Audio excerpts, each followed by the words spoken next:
Hi, I'm is Audrey Whitaker, and I am 34 years old. 6 years ago, my older brother David told our parents something that was completely untrue. He claimed I had dropped out of medical school and walked away from everything I had worked for. That one falsehood ripped my family apart overnight. They cut me off without hearing a single word from my side. My number was blocked on their phones. They never showed up for my residency graduation. They were absent from my wedding day. For 6 long years, I lived as though I had no family left in this world. Just a few weeks ago, my brother was rushed into the emergency department after a serious car accident. He was unconscious, bleeding heavily, and his condition was deteriorating fast. The trauma alert went out across the hospital, and I was the attending physician on duty leading the emergency response team that night. When the stretcher came through the doors and my mother caught sight of my name on the identification badge of the doctor taking charge of her son, she grabbed my father's arm so tightly that bruises formed on his skin. Before I go any further into what happened that night, I would be grateful if you like this video and subscribe if the story resonates with you. It truly helps me keep sharing these experiences. I would also love to hear where you are watching from and what time it is for you right now, so please drop your location and the current hour in the comments below. Now let me take you back to the autumn of 2019, to a kitchen table in New York. And the last time my father ever looked at me with something that resembled pride. Our family lived in New York in a modest home where 2 children were raised under the same roof. Yet it was always obvious that my brother David, who was 3 years older than me, held the central place in my parents' hearts. David had a natural ease with people from the time he was small. He performed in school plays, served on student council, and could walk into any gathering of adults and immediately become the center of attention with his quick humor and confident manner.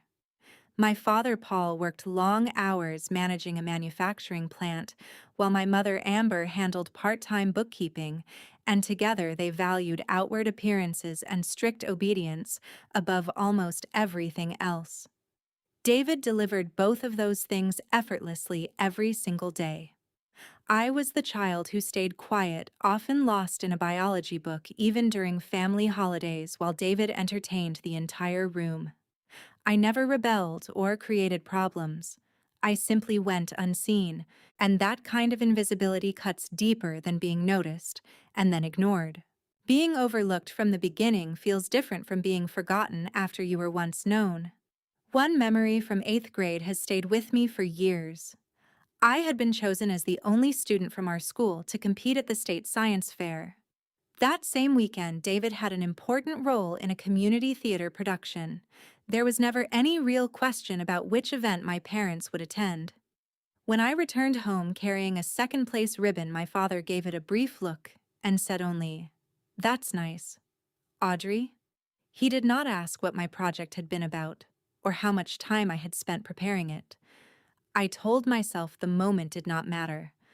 I told myself I did not need their approval. I threw myself even harder into my schoolwork, taking every advanced placement class available, and spending countless nights perfecting my college applications. If I could not be the daughter they noticed without trying, then I would become the one whose achievements made it impossible for them to keep looking past me. For a short while, that approach seemed to succeed. The acceptance letter from the University of Washington School of Medicine arrived on a Tuesday in April. I remember the exact day because David was visiting home for the weekend. He was 25 years old at the time and working as a marketing coordinator for a company in the area.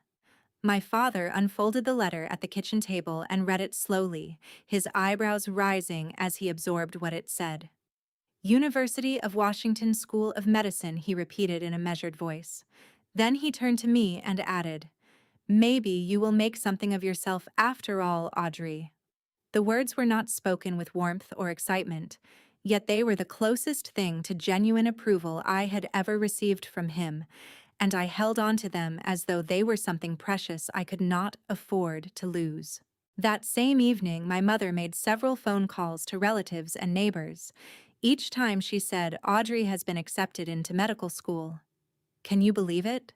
and her voice carried a note of pride I had never heard when she spoke about me before. Later at dinner, I glanced across the table at David.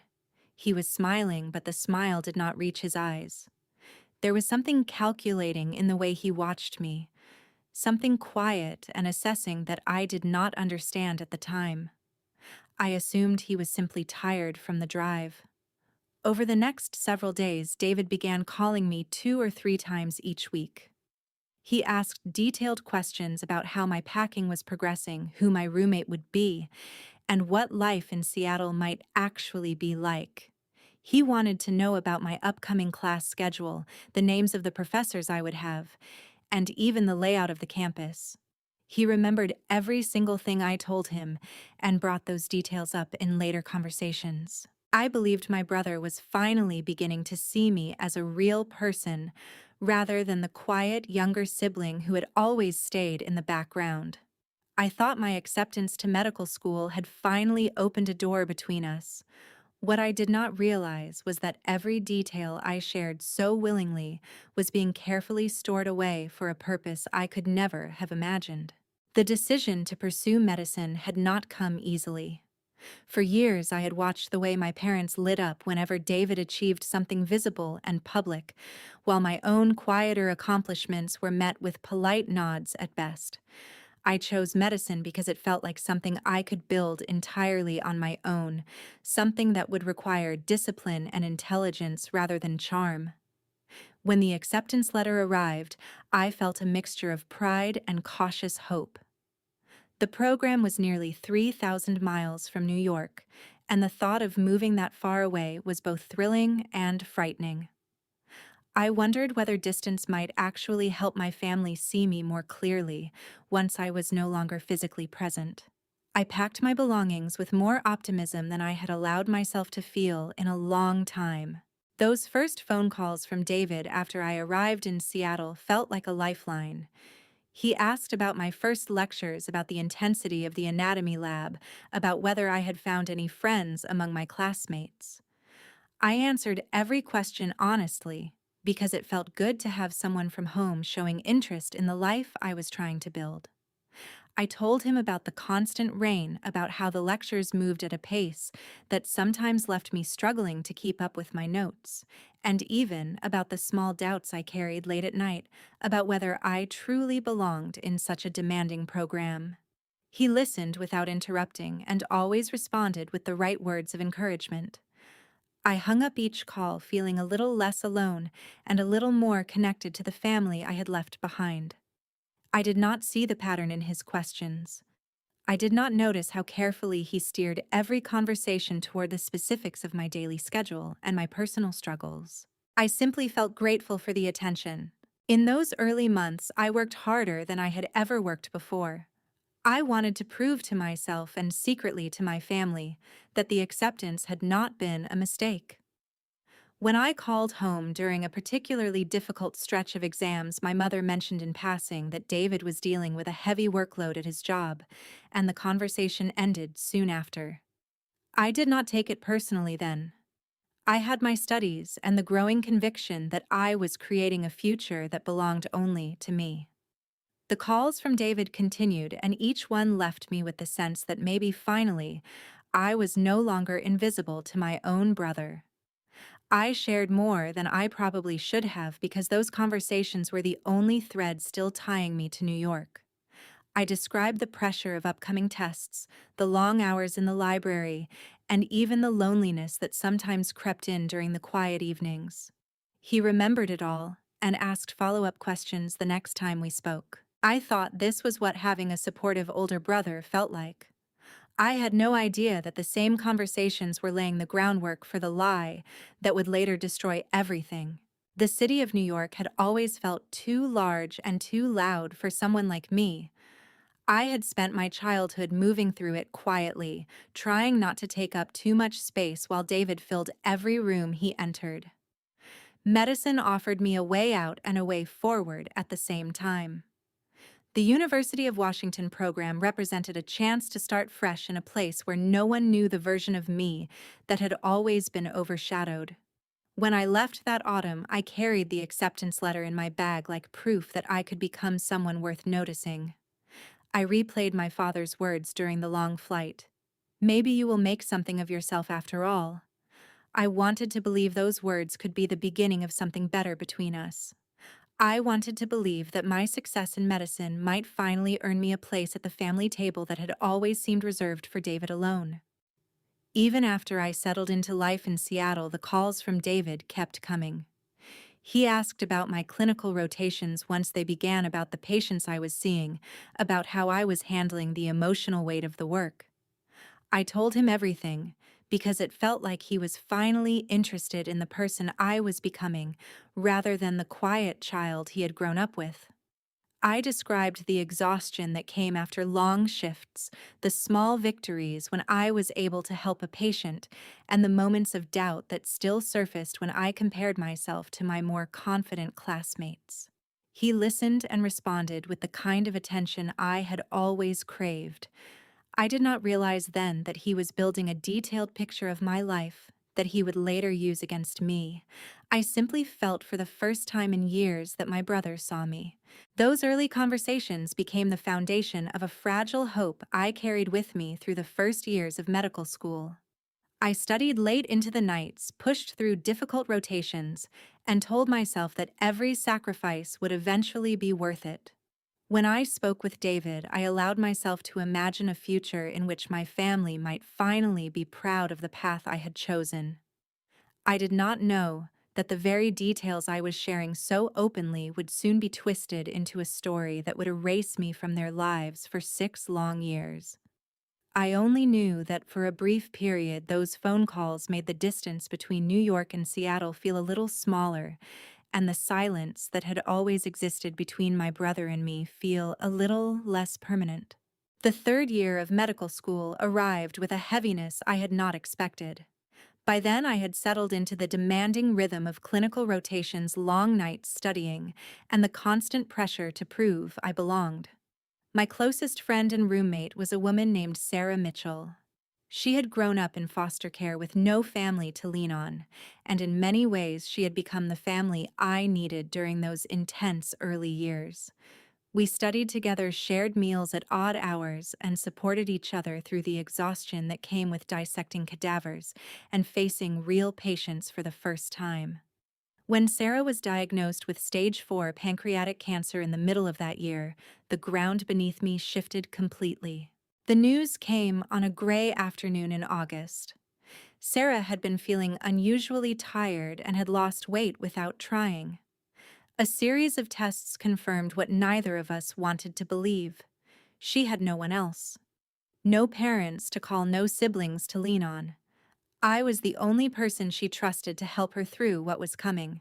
The very next morning, I went to the dean's office and explained the situation. They approved a formal leave of absence for 1 semester so I could serve as her primary caregiver. The paperwork was filed properly, my spot in the program was held, and I was scheduled to return in January. Everything was documented and legitimate. I moved into the small apartment Sarah rented near campus and began driving her to chemotherapy appointments, holding her hand during the worst nights when the pain made it hard for her to breathe, and sitting beside her hospital bed when complications forced admissions. Before I made that decision, I called my brother David. I still believed the conversations we had been having meant something real. I told him about Sarah's diagnosis, about the leave of absence I had requested, and about my plan to return to school once she was more stable. His voice on the other end of the line sounded concerned and gentle. He told me to take all the time I needed and promised he would not say anything to our parents because he knew how much they worried. I hung up the phone feeling grateful that he understood. 3 days later, he called our parents and told them a completely different story. I would not learn the full extent of what he said until much later, but the damage happened immediately. The phone rang late one night while I was sitting in a plastic chair beside Sarah's hospital bed after she had a bad reaction to chemotherapy. It was my father. His voice was cold and flat when he spoke. He said my brother had told them everything. He said I had dropped out of medical school, that I had a boyfriend with serious drug problems, and that I was no longer the person they thought I was. When I tried to explain that none of it was true, that I was caring for my friend and had filed official paperwork for a leave of absence, my father cut me off. He told me my brother had shown them messages and proof. My mother got on the line next, her voice shaking with disappointment. She asked how I could lie to them for an entire year. When I begged them to listen, to let me send the official documents from the dean's office, my father told me not to call the house again until I was ready to tell the truth. Then the line went dead. I sat on the hospital floor for a long time after that call ended. Sarah's IV machine beeped steadily on the other side of the curtain.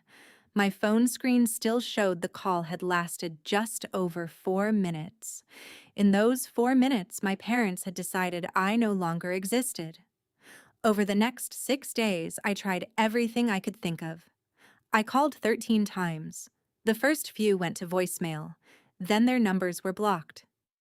I sent 2 emails, one short and one long, attaching the official leave of absence paperwork signed by the dean, along with the direct phone number for the school administration. I even mailed a handwritten letter with every piece of evidence I could gather. The letter came back unopened, my mother's handwriting visible on the envelope, as the person who had refused it. I reached out to my Aunt Helen, my father's younger sister, the only relative who had ever treated me as though I mattered equally. She tried to speak with my parents on my behalf, but my father told her to stay out of it and said I had made my own bed. 6 days after the first phone call, I stopped trying. Not because I had given up hope, but because I finally understood that they had chosen to believe David's version of events. The pattern had existed my entire life. Every science fair they skipped, every small achievement they overlooked, every time David's version of a story was accepted without question, while mine was dismissed. This was simply the final and most painful repetition of something that had been happening for years. David had simply given them permission to stop pretending they cared. Sarah passed away on a quiet Sunday morning in December. The only sound in the room was the monitor flatlining and the pale winter light coming through the window. I was the only person with her. No one from my family knew or called. The one person I had told my brother David was too busy maintaining the lie he had created to care that the reason for my leave of absence had just died. I arranged a small funeral with the help of a few classmates and a nurse from the oncology ward who had grown fond of Sarah. 6 people came. I stood at the front of a small chapel and read a eulogy to mostly empty rows. I did not cry during the service. I had already cried everything out in the months leading up to that day. That night, I sat alone in the apartment Sarah and I had shared. Her coffee mug was still on the counter. Her jacket still hung by the door. I opened my laptop and stared at the re-enrollment form for the spring semester. Tucked inside her copy of one of our textbooks, I found a note she had written weeks earlier in shaky handwriting. It said simply that I should finish what I had started and become the doctor she knew I could be. She told me not to let anyone, especially my own family, decide who I was. I closed the laptop, opened it again, and filled out the form to return.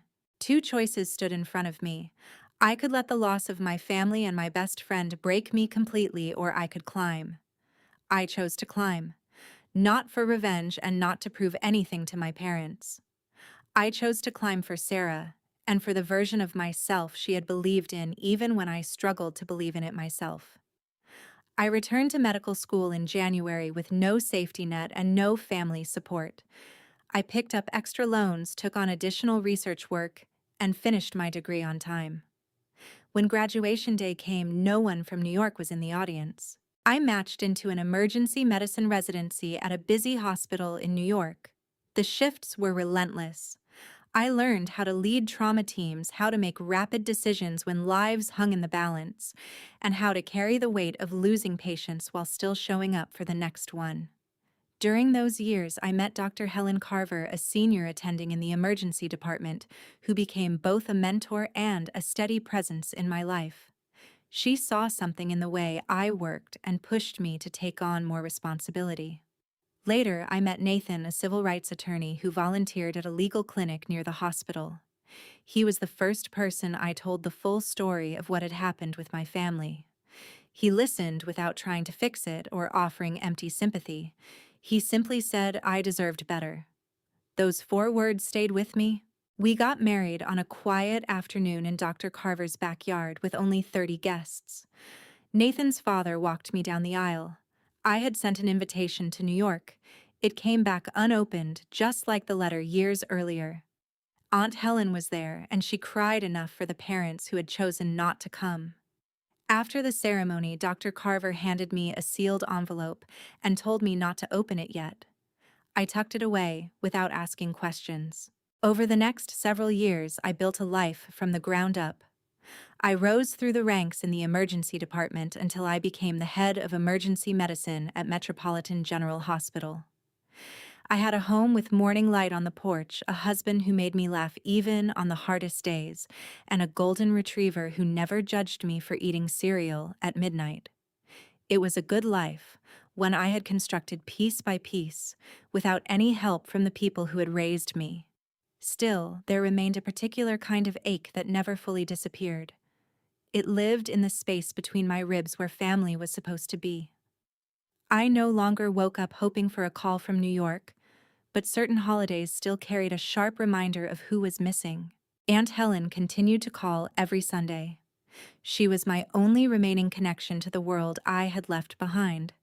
I never asked about my parents or David, but she sometimes offered small pieces of information anyway. My parents were healthy. David had gone through a divorce a couple of years earlier and was now working in medical device sales. The last time she called, her voice sounded different, more careful than usual. She told me there was something concerning she needed to share about David. Before she could finish, my hospital pager went off with a trauma activation.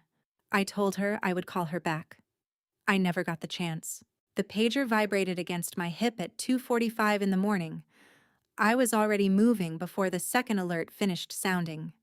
Nathan stirred beside me but did not wake fully. I dressed in the dark, grabbed my bag, and drove through the empty New York streets toward Metropolitan General Hospital. The roads were slick from earlier rain, and the city felt unusually still at that hour.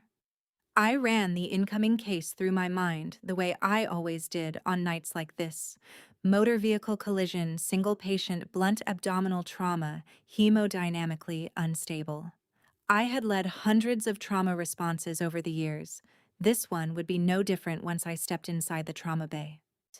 I badged in through the ambulance entrance and walked straight to the charge nurse's station. The trauma team was already assembling. 2 residents, several nurses, and respiratory therapy stood ready.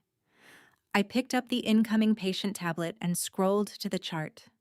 The name stopped me cold for 2 full seconds. David Whitaker. Date of birth: March 14, 1990. Emergency contact listed as Paul Whitaker, father. The hallway noise around me seemed to pull back. For a brief moment, I was no longer the head of emergency medicine. I was 28 years old again, sitting on a hospital floor in Seattle with a phone still warm in my hand after my father had ended the call. The charge nurse appeared at my shoulder and asked if I was all right. I told her I was fine, set the tablet down, and instructed the team to prepare Trauma Bay 2. I paged the backup attending and asked for surgical consult to be on standby. Then I pulled on a gown and gloves. The ambulance siren grew louder outside. I knew before the doors opened that my parents would be with him. The stretcher came in fast. David was strapped down unconscious, an oxygen mask fogging with shallow breaths. Blood had soaked through the front of his shirt. The paramedics called out his vitals as they transferred him, blood pressure dropping, heart rate climbing, 2 large bore IVs running wide open. Behind the stretcher came my parents. My mother looked as though she had aged 10 years since I last saw her. She wore a bathrobe and slippers on the wrong feet. My father was in a flannel shirt and jeans, thrown on in panic. His face had gone the color of old paper. He kept shouting that they needed to speak with the doctor in charge. The triage nurse guided them toward the surgical waiting area and told them the trauma team was already working. My father tried to push past her until he saw me through the glass partition of the trauma bay. I was already at the head of the stretcher calling out orders. For one suspended second, his eyes met mine across the distance. Then the doors closed between us. Inside the trauma bay, I focused on the body in front of me. David's breathing was shallow and labored. I intubated him quickly and efficiently while the team cut away his clothes. There was clear abdominal distension and signs of internal bleeding. I placed a chest tube on the left side when breath sounds diminished. Blood poured out. We started massive transfusion protocol.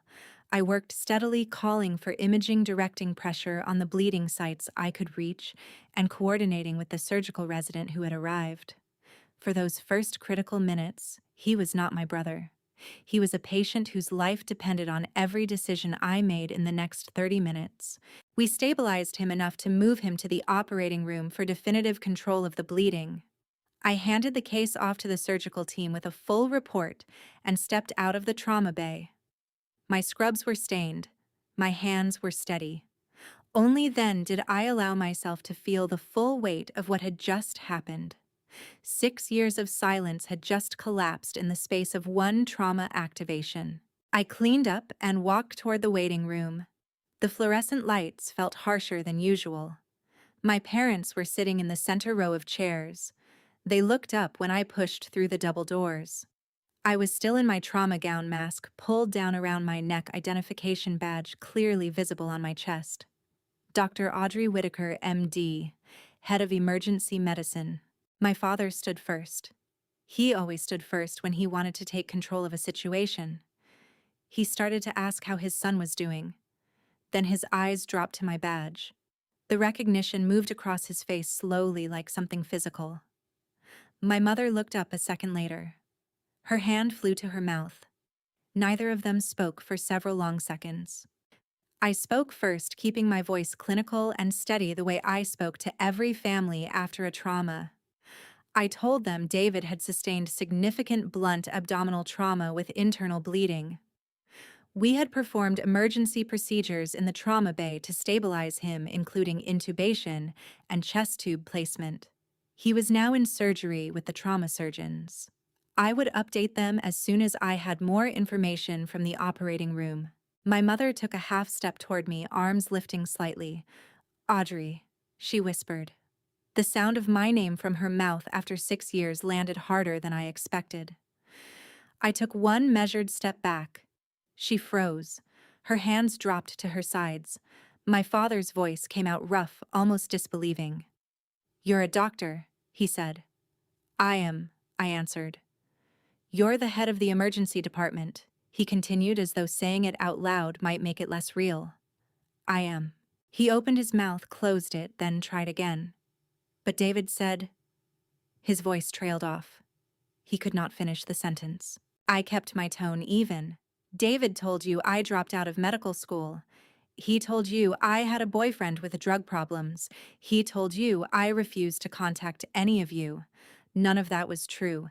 I took an official leave of absence during my 3rd year to care for my best friend who was dying of cancer. I filed the paperwork. I sent you the documents. You blocked my number before I could explain." My mother pressed a hand against her chest as though she could not catch her breath. My father stared at the floor between us. Behind me, through the glass, several nurses and a resident were watching without pretending not to. They had worked with me for years. They knew something significant was happening. My father tried to redirect the conversation the way he always had when things became uncomfortable. "This isn't the time or place, Audrey. Your brother is in surgery." "I know," I said. "I led the team that kept him alive long enough to get there." The silence that followed was heavier than any I had carried during the 6 years of no contact. My mother sank into one of the plastic chairs. Her shoulders began to shake.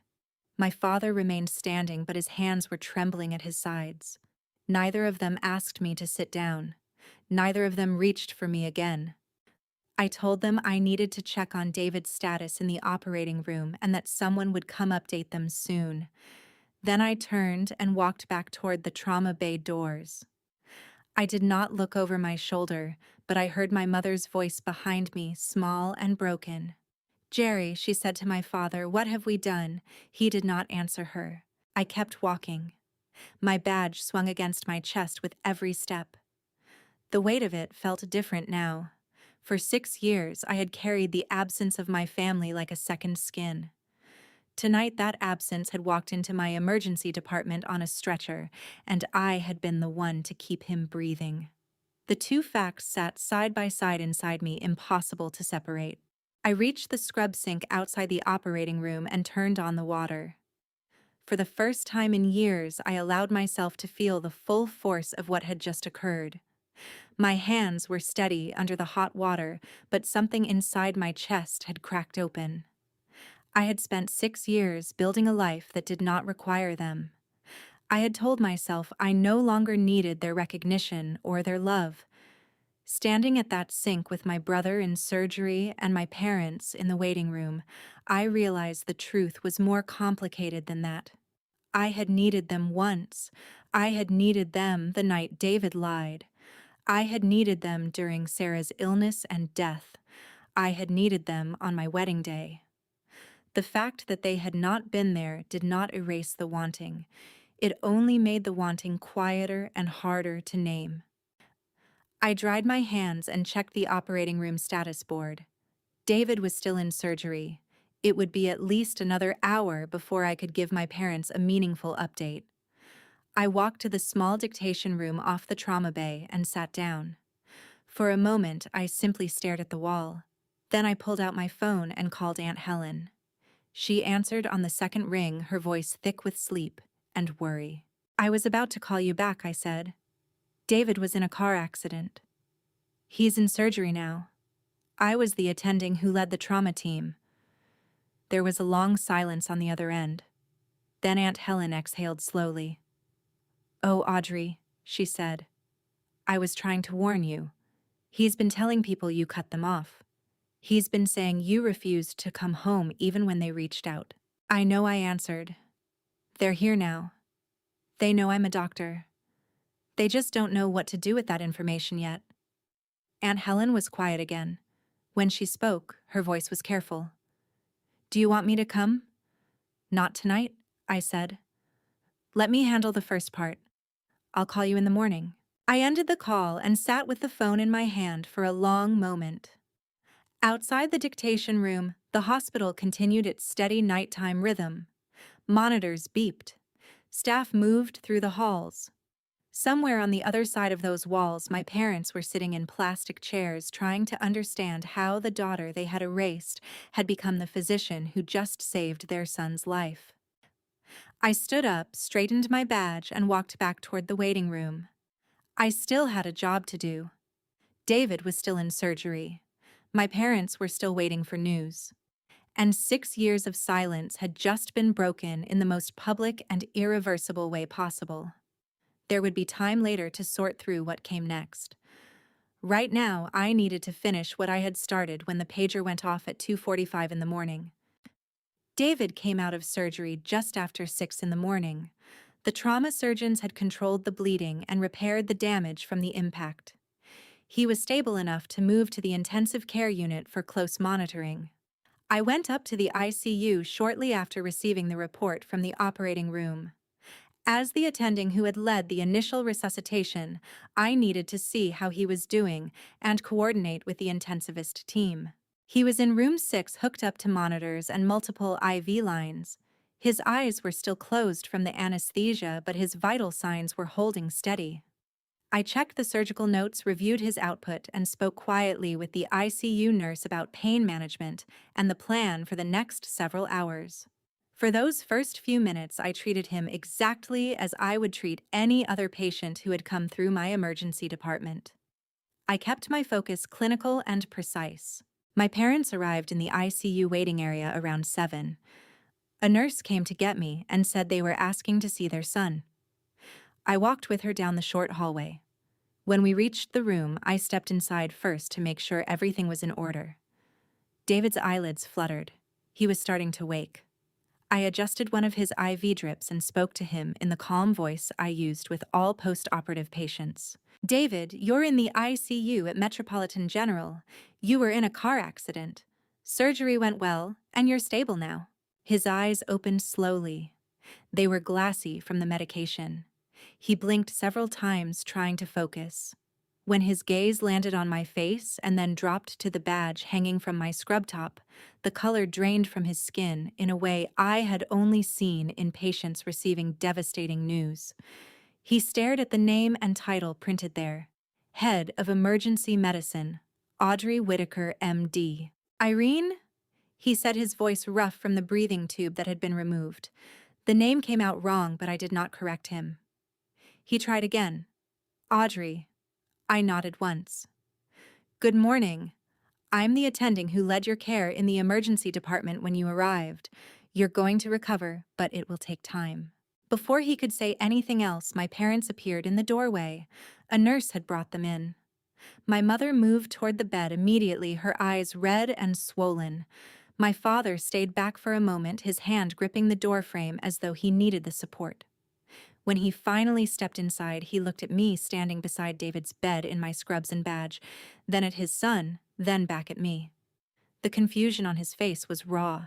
David turned his head slightly on the pillow and looked at our parents. His voice was weak, but I could hear the familiar calculation already returning. Mom. Dad. I don't know what she told you. She's been lying to everyone for years. My father's voice came out low and strained. She didn't tell us anything, David. We saw it with our own eyes. She was the doctor who saved your life tonight. David tried to push himself up on one elbow and winced. You don't understand. She cut us off. She never called. She enough. My mother's voice cracked, but it was steady. She sent letters. She sent emails with paperwork. She called 13 times in 6 days. Aunt Helen tried to tell us. You told us she was lying. You told us she was on drugs and living on the street. David's eyes flicked between the three of us. For once, he seemed to have no ready script. The morphine and the aftermath of surgery had stripped away some of his usual smoothness. He looked smaller in the hospital bed than I remembered. I spoke then, keeping my tone measured. I'm not here as your sister right now. I'm here as the physician who stabilized you. Once you're fully awake and the surgeons have cleared you for visitors, we can talk about whatever you need to say. But right now, you need to rest. I turned to leave the room. My mother reached out and touched my arm as I passed. Her fingers were cold. Audrey, she said quietly, please, don't go yet. I stopped but did not turn fully around. I have other patients to see. A nurse will be in shortly to check on him. If his condition changes, someone will page me. I walked out into the hallway and leaned against the wall for a moment out of sight of the room. My heart was beating harder than it had during the entire trauma response. Seeing David awake and trying to lie even from a hospital bed had stirred something old and sharp inside me. I took several slow breaths and then continued down the corridor toward the nurse's station. Aunt Helen arrived at 9 o'clock that morning. She had driven in from her home outside the city after I called her. She carried a large tote bag, and her expression was set in a way I had rarely seen. She found me at the ICU desk reviewing David's latest labs. Without saying much, she followed me into a small family consultation room off the main hallway. I've been waiting 6 years for this conversation, she said once the door was closed. I'm not waiting any longer.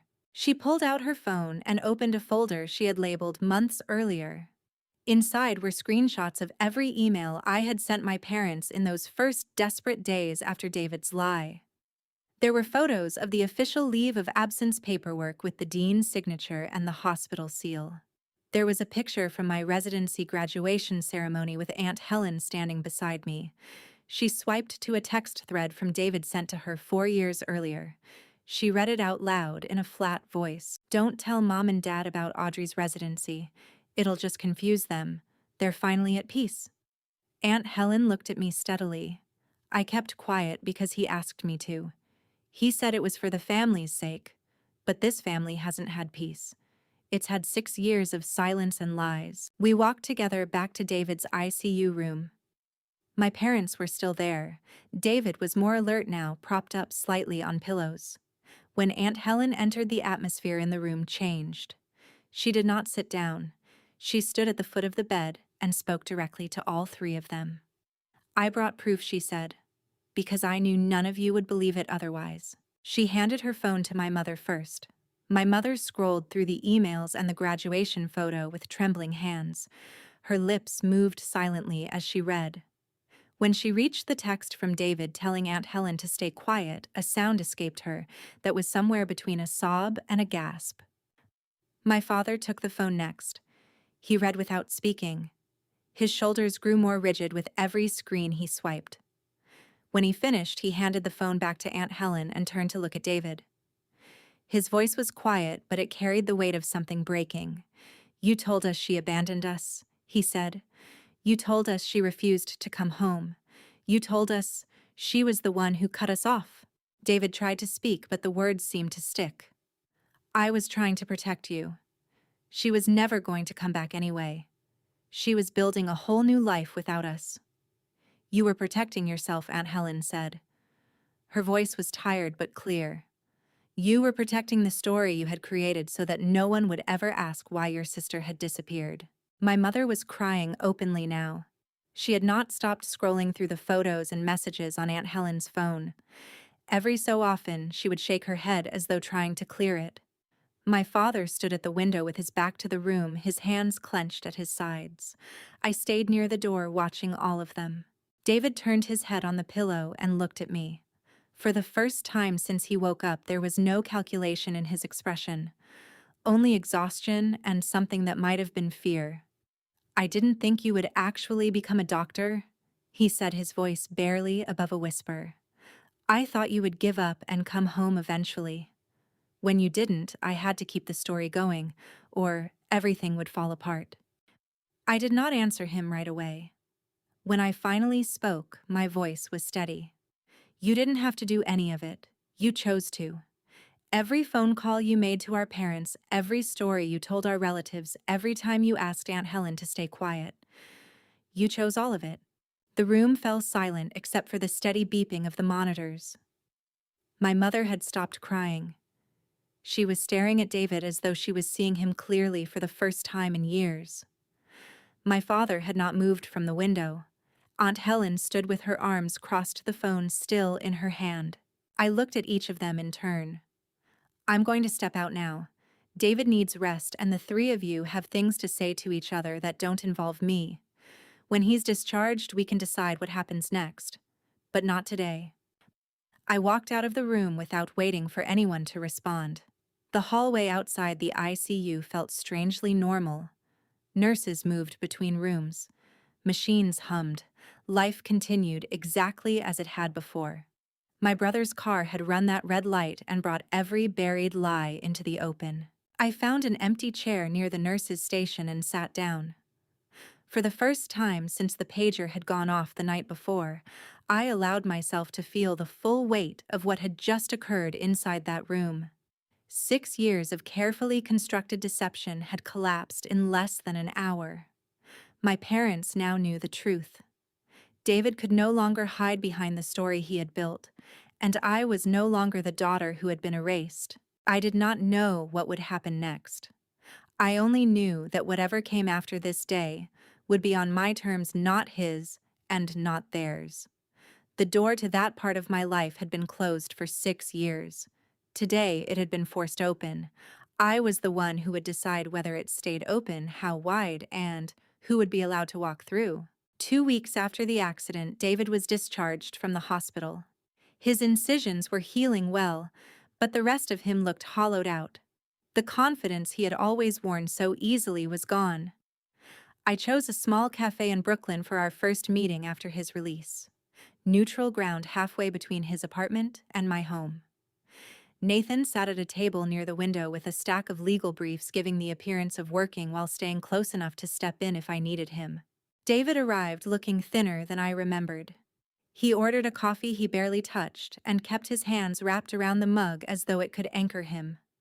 I did not waste time with small talk.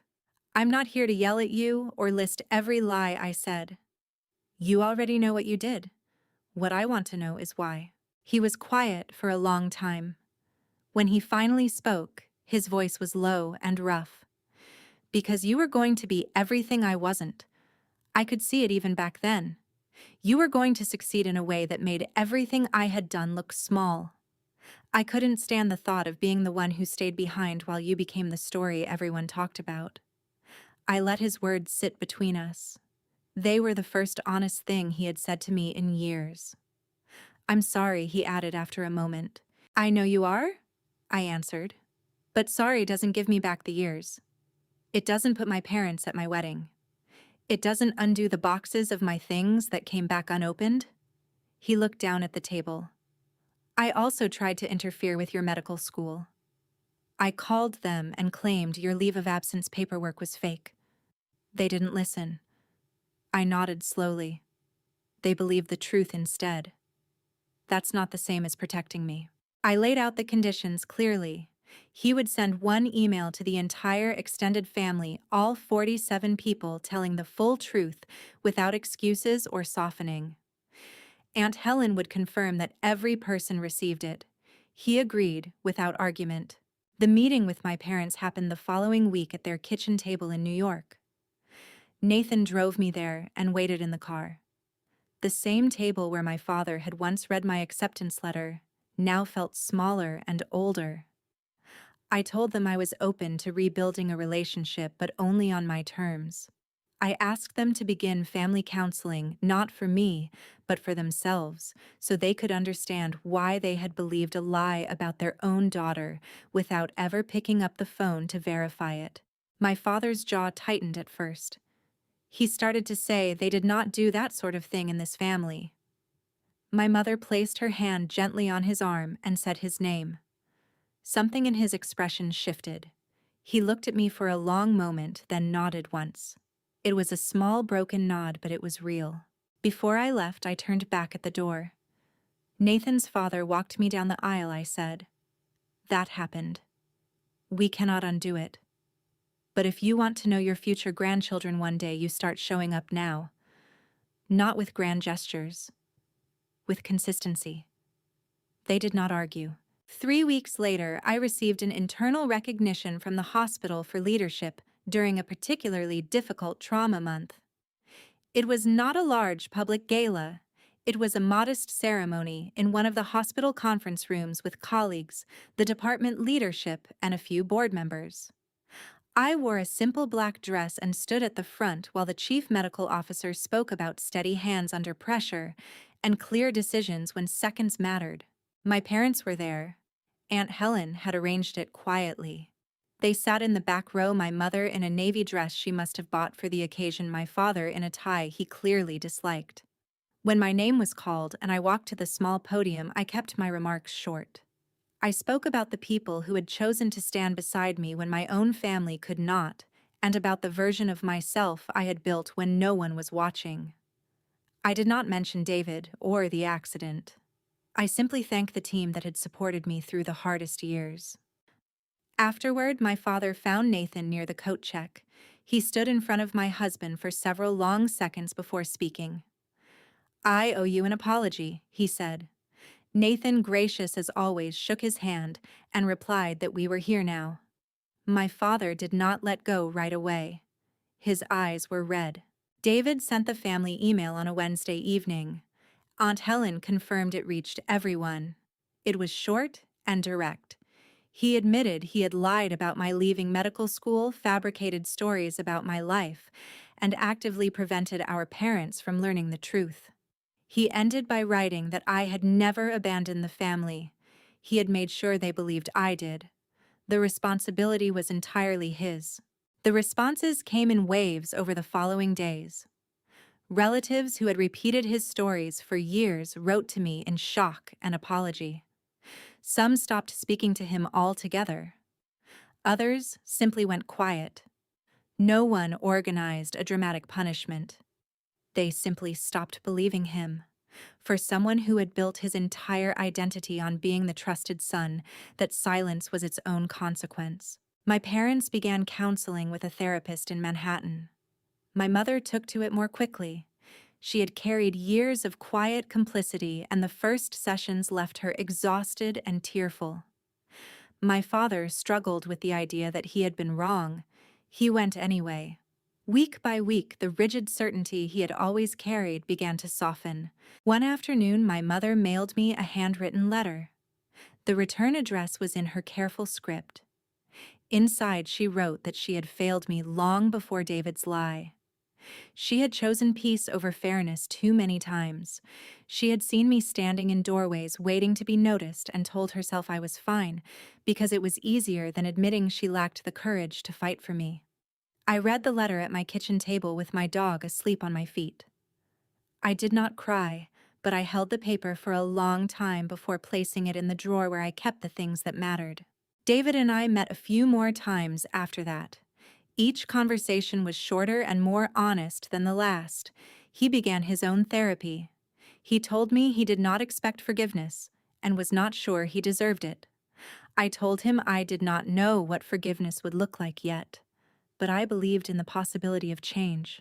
I asked him to show me with time rather than words. He nodded and did not push. On a Sunday morning in early February, light snow was falling outside my kitchen window. Nathan was grinding coffee beans and singing off-key to the radio. My dog was stationed under the table, hopeful for crumbs. I was making French toast when the doorbell rang. My parents stood on the porch. My father held a bottle of orange juice like he was not sure what to do with his hands. My mother carried a tin of her shortbread cookies, the kind she used to make for David's events, but never for mine. They looked uncertain and hopeful at the same time. "Hi," my mother said. "Come in," I answered. "Coffee's almost ready." My father stepped inside and looked around the kitchen as though cataloging every detail of the life he had almost never known. He cleared his throat. "Can I help with anything?" I pointed to the cabinet. "You can set the table." He nodded and opened the doors. He took out 4 plates, counted them carefully, and placed them on the table one by one. Nathan handed him a mug of coffee. My mother hugged me at the stove, a quiet, careful hug with her forehead resting against my shoulder. No dramatic words, just the simple act of holding on. My dog thumped his tail against the floor. The snow continued to fall outside. The French toast sizzled in the pan. It was not perfect. It was not the reconciliation that movies promise, but it was real. 4 plates on the table instead of 3. My father asking permission to be useful in my kitchen. My mother's arms around me without the weight of 6 years of silence between us. I am 34 years old. I am the head of emergency medicine at a busy New York hospital. I have a husband who chose me when my own family would not, colleagues who respect the work I do, and a life I built with my own hands. For 6 years, I was no one's daughter. Now, slowly and carefully, I am learning how to let myself be someone's daughter again. Not the version of me they once believed in, but the woman I became when they were not looking. The truth does not expire. It waits. And when it finally arrives, it does not ask for permission. It simply stands in the room until everyone has to look at it. I am still deciding how wide I will open the door, but for the first time in 6 years, I am the one holding the key.